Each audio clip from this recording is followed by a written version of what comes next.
Hello everyone, my name is Pinky Agarwal and welcome to my class. आज हमारा GST MCQ past year questions for CS executive students का fourth part है, दिसंबर 2021 का। इससे पहले हमने 3 पार्ट कंप्लीट किया है, दिसंबर 19, दिसंबर 20, जून 21 का। आज हमारा बेसिक क्वेश्चंस का फोर्थ पार्ट है जो हमारा दिसंबर 21 का होगा। देन उसके बाद हमारा फिफ्थ पार्ट होगा जो हमारे नेक्स्ट क्लास में होगा जून 22 का। आई थिंक सो बहुत बच्चों को जानना भी होगा। ठीक है, तो हम स्टार्ट करते हैं। हमारा पहला क्वेश्चन है, GST is one of the biggest taxation reforms of independent India being implemented with the aim of enhancing the overall growth of the nation.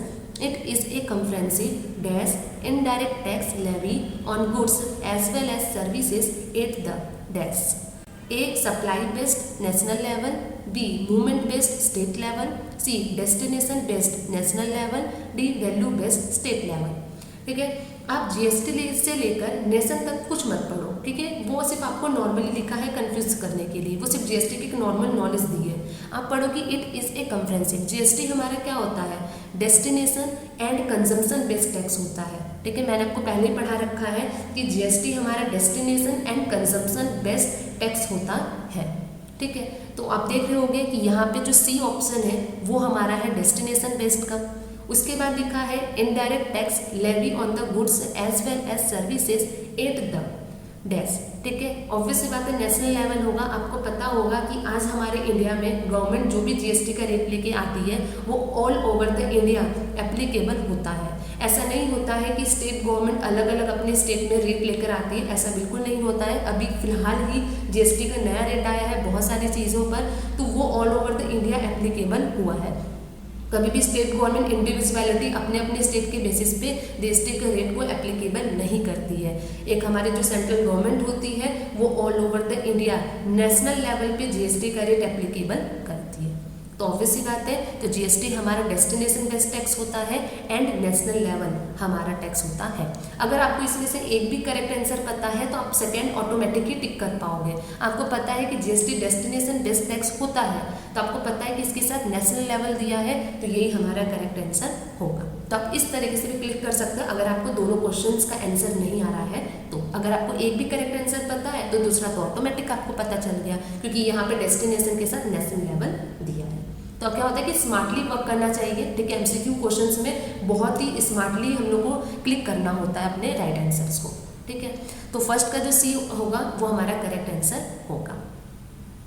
Then उसके बाद हमारा सेकेंड क्वेश्चन आता है, India has adopted a dual model of GST where tax is charged concurrently by the centre and states. Therefore, for on intra-state sale, the GST as per CGST Act 2017 is charged equally as A. CGST and IGST, B. CGST and SGST, C. SGST and IGST, D. both B and C.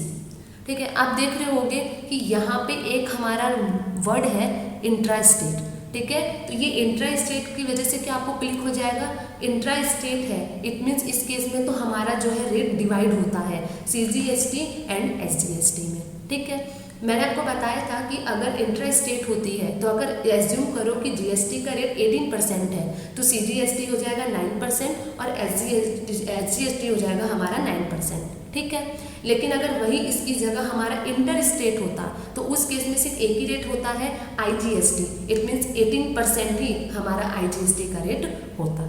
ठीक है, तो यही हमारा फर्क होता है। Inter state में IGST ही applicable होता है एक रेट से, उसमें कोई भी डिवाइड का पोर्शन नहीं होता। लेकिन अगर इंट्रा स्टेट होती है तो सीजीएसटी और एसजीएसटी, क्योंकि वो सेंटर को भी जाता है और स्टेट को डिवाइड होता है इक्वली, यहाँ पे खुद लिखा हुआ है चार्ज इक्वली, वो इक्वली 99% से हमारा डिवाइड हो जाएगा। तो इसलिए इसका जो करेक्ट आंसर होगा वो होगा आंसर बी। ठीक है, सीजीएसटी एंड एसजीएसटी।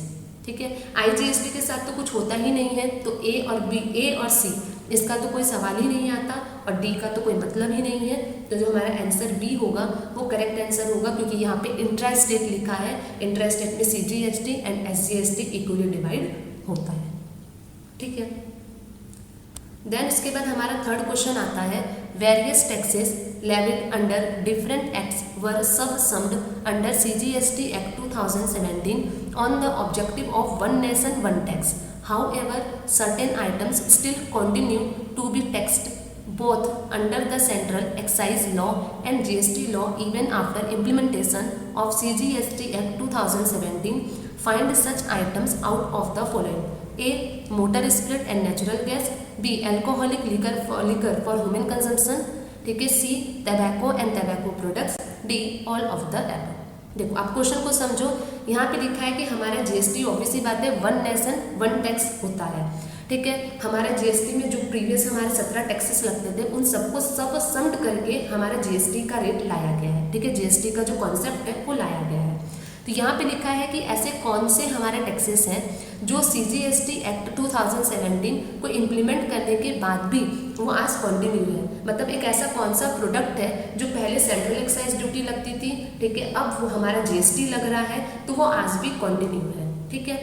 सबसे पहले अगर हम लोग देखें, आप सोचोगे motor spirit and natural gas, ये हमारे 5 प्रोडक्ट में आता है जो मैंने बताया था कि इस पर अभी तक जीएसटी काउंसिल ने कोई भी जीएसटी एप्लीकेबल नहीं किया है. 5 प्रोडक्ट कौन से मैंने आपको बताए थे? पेट्रोल था, डीजल था, मोटर स्पिरिट, नेचुरल गैस और फ्यूल. ये 5 ऐसे प्रोडक्ट थे जो अभी तक जीएसटी काउंसिल ने इसमें अपना कोई रिकमेंडेशन नहीं दिया है. अभी तक इस पर जीएसटी का कोई भी रेट नहीं आया है. तो ये कैसे कंटिन्यू रहेगा? ठीक है. यहाँ पे तो यही बोल रहे हैं ना कि जीएसटी इंप्लीमेंट होने के बाद भी आज वो कंटिन्यू है, तो बिल्कुल नहीं है. इस पे पहले सेंट्रल एक्साइज लॉ लगता था बट आज जीएसटी नहीं लगता. तो ये तो हमारा आंसर गलत हो जाएगा क्योंकि इस पे तो आज भी हमारा हो ही नहीं रहा है. ठीक है. उसके बाद हम लोग बी देखते हैं, alcoholic liquor for human consumption. मैंने आपको पहले ही बताया था कि इस पर तो हमारी कोई रिकमेंडेशन की बात ही नहीं आती है क्योंकि इसमें जीएसटी कभी भी एप्लीकेबल नहीं हो सकता है. ये नेवर एप्लीकेबल के केस में आता है. एल्कोहलिक एक ऐसा होता है जो कभी भी इस पर जीएसटी लगाया ही नहीं जा सकता.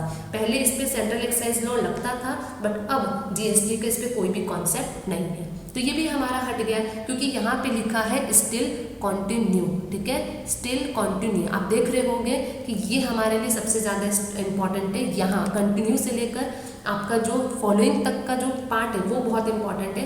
तो ऑब्वियस सी बात है कि हमारे लिए तो आज एल्कोहलिक कंटिन्यू है ही नहीं क्योंकि आज इस पर जीएसटी है ही नहीं. तो ये भी हमारा आंसर जो है गलत हो गया.